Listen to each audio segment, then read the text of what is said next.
একজন প্রবাসী তার নিজেরে কি পরিমাণের জুলুম করে, কত পরিমাণের অত্যাচার করে, তার আত্মা যদি কথা বলতে পারতো, বিশ্বাস করেন সারা দুনিয়ার মানুষরে আর্তনাদ কইরা নালিশ করত, বিচার দিত যে তার উপরে কি পরিমাণের জুলুম করা হয়, কি পরিমাণের অত্যাচার করা হয়।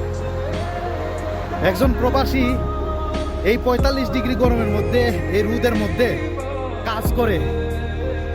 এখানে আইসা যদি তুমি কাজ করো, কাজ করা লাগবে না, এগুলা দেখলেই তোমার আত্মা কাঁপা উঠবো, তোমার আত্মা কাঁপা উঠবো।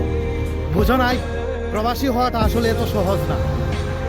একজন প্রবাসী পারে নিজেকে অত্যাচার করতে, নিজের উপরে জুলুম করতে, আর কেউ পারে না এরকম।